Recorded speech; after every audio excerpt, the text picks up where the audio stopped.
Hi, it's Kai and welcome back to my channel. Today I'm going to be doing a tutorial for glasses wearers. This is my makeup that I typically gravitate towards whenever I am wearing my glasses. You guys never really see me in my glasses because I am more of a contact lens girly, and because I do so much makeup, I often just don't like them being in the way. But I have been wearing them just a little bit more, giving my eyes a break from the contacts, you know what I'm saying? So I figured I would do a little video on how I do my makeup as someone who actually wears glasses and as someone who actually cannot see what she's really doing when she is doing her makeup without her glasses on. Anyway, I hope you guys enjoyed this video, and let's stop the chatter and get right into it. Okie dokie, first thing we've got to do is get rid of the glasses and turn on this light. Now, if I go out of frame, that is because I am not, like, I don't have good eyesight at all. My eyesight ranges between like a prescription of -4.25 and 4.75, so that is that. So first I'm gonna go in with eye primer because I'm still gonna do eyeshadow, and this is the e.l.f. primer. So I think what issue I've been having in some other videos with this eyeshadow primer is that I was using too much. I think just one little dab on each eye and then blending it out all the way up to the brow bone works just fine. And then I didn't get that weird, you know, grouping and gathering of the shadow. For brows, I'm going to do same old brows with the NYX The Brow Glue. This is just clear brow gel. I have pretty thick brows, so I don't have to do a whole bunch with them. And then I go ahead and prime my face, so I'm going to use the e.l.f. Poreless Putty Primer, which, look at where we're at. We're getting close. We're getting close to finishing this, I think. And I mainly put that in the middle of my face. I don't put makeup on my forehead, so that's why I never really put primer on my forehead. And it's okay if I have some streaks or things aren't completely blended, you know. Number one, because I'm about to put other makeup on top of all of that. And number two, because I can eventually put my glasses back on and then kind of, you know, adjust things as we go. I personally like a really nice smoky eye, so I am going to, and I'm just doing this as a check to make sure that I am still in focus, because obviously everything for me right now looks out of focus. But I really like a smokier eye when I'm doing or like wearing my glasses or wearing makeup with my glasses. Either that or something with really bold liner, just something that's going to stand out a little bit more behind the glasses. So I'm going to start with NYX Nude Matte Shadow and Dance the Tides from my beloved Project Pan, because I'm going to dip into this Persona Cosmetics palette. And I think I'm going to end up using the dark brown shade and this light brown shade, but I need a color that is kind of in between those, and this goes perfectly with this little palette, so we're going to do that. And I'm going to take just a really fluffy brush. I honestly don't like to make anything too precise, which is why I feel like you can get away with a smoky eye behind glasses and, you know, you can't really see all of the imperfections. And I'm just putting that all over my eye and blending it up to the crease. And of course, part of this is also muscle memory. The reason that I can do my makeup even without glasses. I've been doing my makeup since I was 16 years old, and I am 28.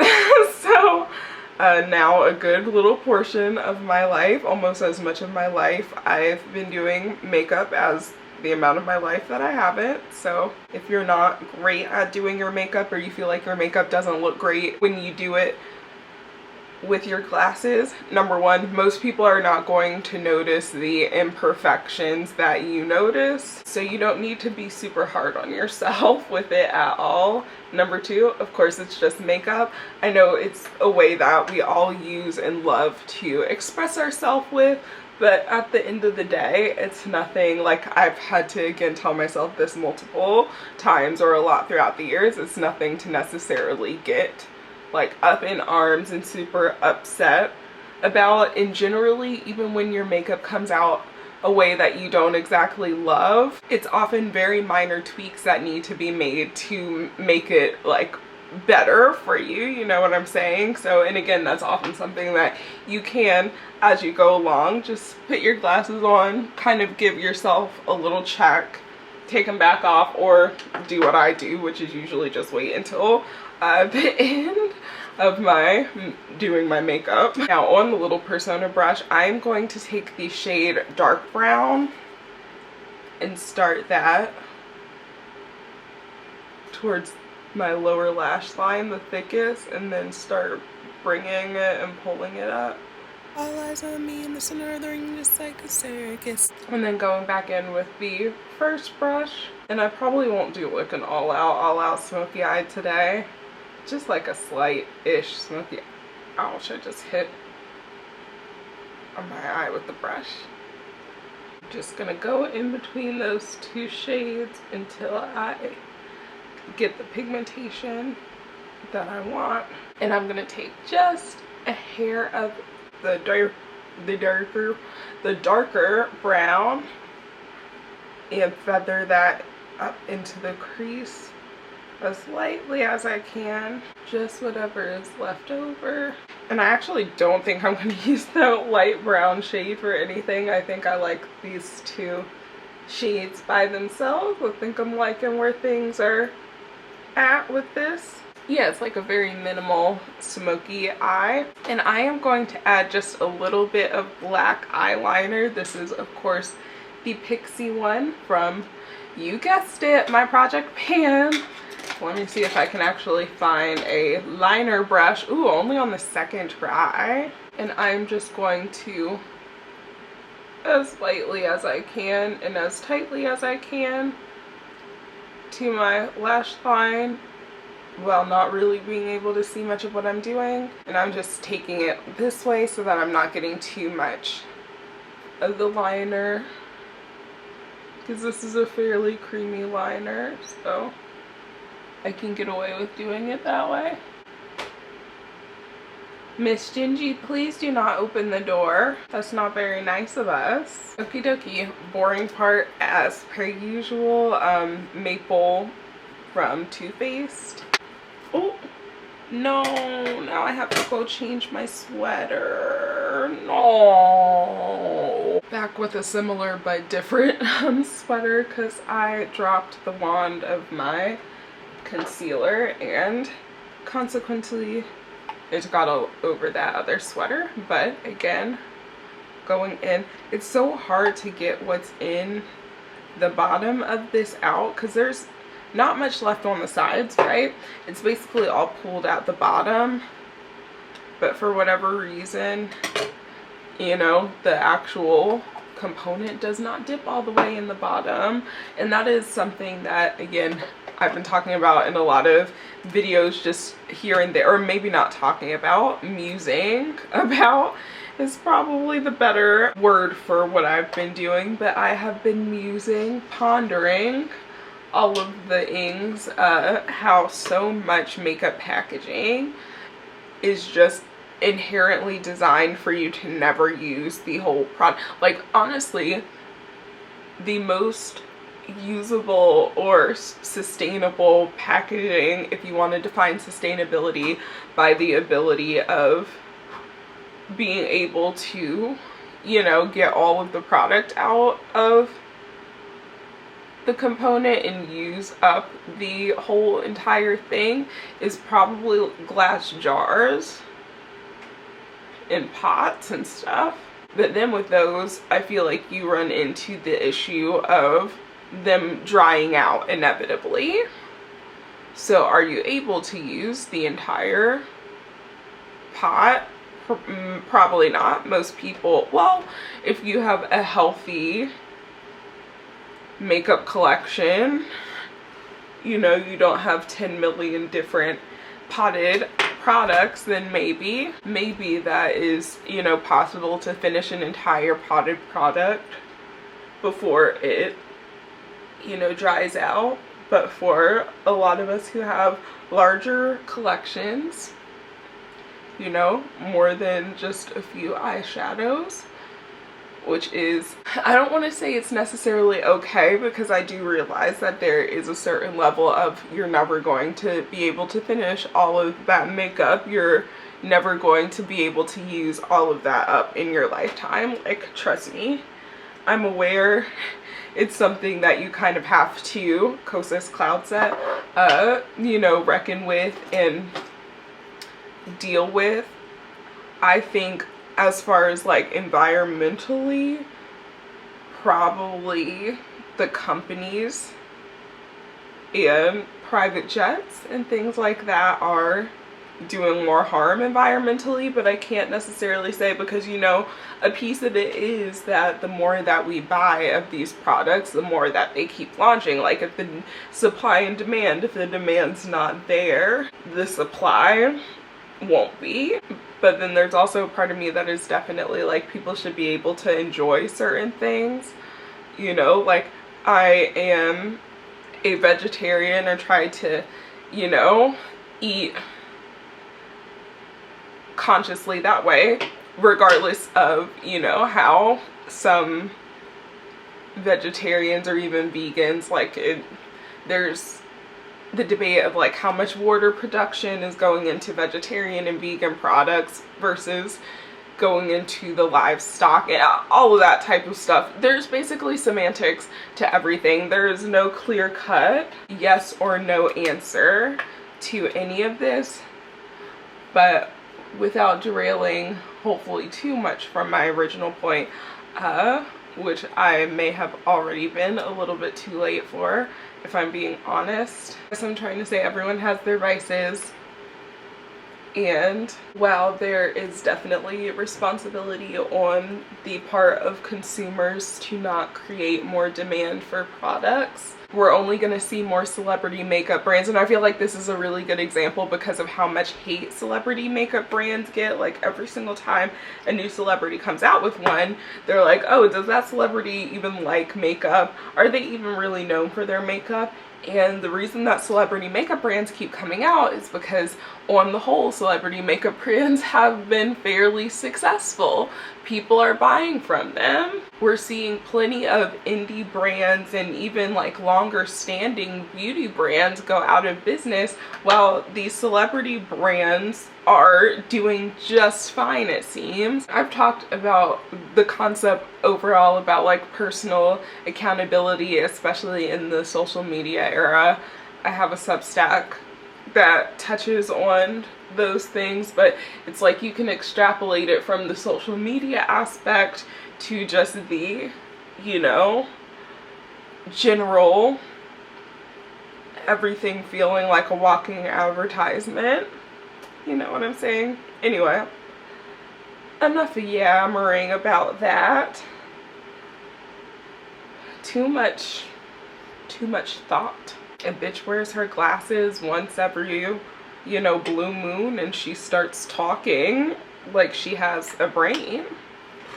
I think I can say that I am basically done with this Milani foundation. I think I'm going to depot it because I can't get any of the product out really on my face anymore, and I'm just gonna do a quick sanity check for my foundation, make sure it is blended down my cheek, because I definitely have a little bit right here I could use some blending out. Otherwise, I think we're doing pretty good. And I am going to take just a little bit of extra powder actually and like get it on my powder puff and put it right here where my glasses lay, just for a little extra layer of protection with that, because I could already tell my glasses disrupted the makeup just slightly. And I think I might, well, it would probably just be easier to use all powder products.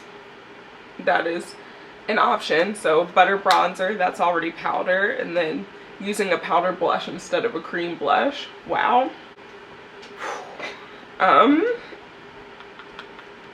You know, I'm accepting everyone's condolences on that. I do remember the last time that I wore a powder blush, and it was the Mented Cosmetics one. So I feel like me being able to tell you the last time I wore a powder blush is even more remarkable than being able to be like, oh, I can't tell you when the last time was. No, I can tell you because it happens so infrequently. And again, a lot of this I'm not really talking through as much of this, but just because a lot of this is muscle memory, especially with how you like to shape your face. Like I said, every once in a while you can go in with your glasses and do a little sanity check, like I had to do with what was around my lip that wasn't completely blended out.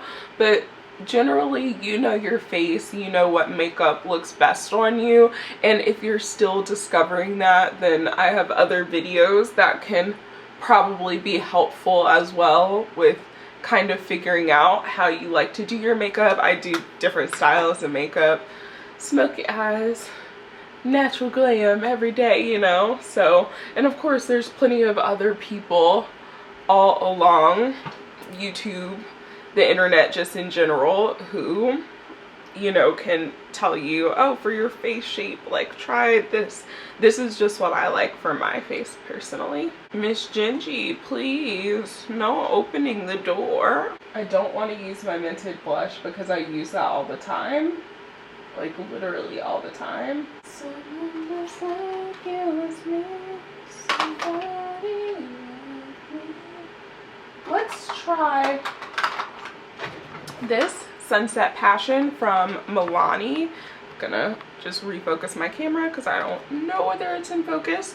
We're gonna do, again, like I just said, Sunset Passion from Milani, which is a really pretty, just kind of like deeper toned pink. It's almost purple, or it has some purple, you know, undertones there. There's also, I believe, some shimmer in this one. So I'm just using same brush blush that I usually use, even though I usually like using this for creams. I feel like it's a pretty good multi-use brush. And I'm bringing some a little bit more underneath my eye than usual, not only because I've been seeing some people do that and I feel like it looks really, really cute, but also because I have very big frames for my glasses. So if I were to not really put some underneath my eye, then a lot of my blush gets kind of like taken away from my glasses just from the way that they naturally sit on my face. So not only do I feel more comfortable doing like a lot more blush, definitely a little bit of blush blindness, if you will, but I feel like adding it underneath the eye is going to definitely help with it actually still being there on my face after, you know, putting my glasses back down. So after that, this is a really pretty blush too. I'm gonna do a little bit of highlight, which is Drop of a Hat from ColourPop. I'm actually thinking of, like someone said, scraping what's around the sides currently, or what's left around the sides, and putting it in the middle. Even though I can still get some off my brush, I feel like it would make it easier, and that was a pretty good idea. And then same thing here. I like to add just a little bit extra in some of the places where like my glasses, you know, hit. And you know what? I never went back to my lower lash line. I think for the lower lash line, I'm just gonna do a little bit of that deeper brown on the same, you know, what do you call it, brush? Again, just make it smoky. Make sure to connect it up with the upper lash line. I feel like with smokier eyeshadow looks, it's more important to make sure it's connected all the way up. I am still gonna do some faux freckles, so taking out my Freck XL. Honestly, sometimes when I do faux freckles without my glasses, they look even better than when I do them with my glasses or with contacts in, because then I can't like put that, like it's truly just however they land, and that's how people's real freckles are. They aren't so meticulously placed. But then sometimes I also put my glasses back on and I'm just like, girl, you look like you were playing in mom's makeup box. And then of course I'm gonna go in and kind of fill in some of the places around my glasses. The box is mine. I can't wait to try it. Can you tell what part of the internet I'm on? Okay, and going to put my glasses over there so they don't get specks of liquid on them. I'm gonna use Charlotte Tilbury Airbrush Flawless Finish so that, again, hopefully I don't get as much creasing and like movement from my glasses. I am a person who sometimes like moves their glasses around a lot, so it's pretty typical for me to still get, pretty much no matter what, some sort of creasing or wear off. But it's kind of just like, it's real life. It's gonna be okay. Like, I don't think anyone expects your makeup to wear perfectly underneath your glasses, and if they do, number one, they're too close to you, and number two, they have very unrealistic expectations of the world. And if we would all let some of our more unrealistic expectations of the world go, maybe it would be a little bit of a better place. Anyway, e.l.f. lash extender, mascara, and then we can put on our glasses for the lips. But this is generally like what we're landing at, and I think it looks really great and cute. Ignore the glare, you know, we'll eventually get some of the glare away, but it's got to be there for right now because that's how glasses work. For my lips, I usually like to go with something a little bit bolder, so I think, do I want to do like purple or red? Because I did red technically last time, and it's like, how many times can you wear a red lip? But it's also just like, oh, a red lip is in my hand. So I'm gonna start with NYX Plum lip liner because this is the closest thing I have to a deeper red. Well, I have like a true red, like hot red lip liner, but I prefer, as I said in my last makeup video, which was my holiday tutorial, so of course it had a red lip feature. And actually, since I'm using a gloss, gonna fill in a little bit more all over the lip. And then the gloss I'm using is Hibiscus from Persona Cosmetics. Oh, I'm using two Persona products, but that's okay. This is like a really pretty deeper-ish red. Has a little bit, I would say, maybe it's just because I'm putting it on under a more purpley, what do you call it? But I almost feel like it matches the lip liner, like pretty good. Like it's a little bit more red, but on the lips I feel like it's matching pretty nicely. Okie dokie, and that is it. Let me turn this little light off for, you know, no glare or less glare. But this is the completed look for a completely, you know, not being able to see makeup tutorial, and just what I generally like to do my makeup, or how I like to do my makeup as someone who wears glasses and still wants to wear makeup even when I wear glasses. Anyway, I hope you guys enjoyed this video, and I hope you're staying safe and healthy wherever you're at, when you're watching this. I'm a little bit tongue-tied, so I'm gonna go get something to drink, and I will talk to you guys in the next one. Oh my gosh, I sound like I literally have rocks in my mouth. I'm so sorry, but peace out, you guys. I'll talk to you in the next video.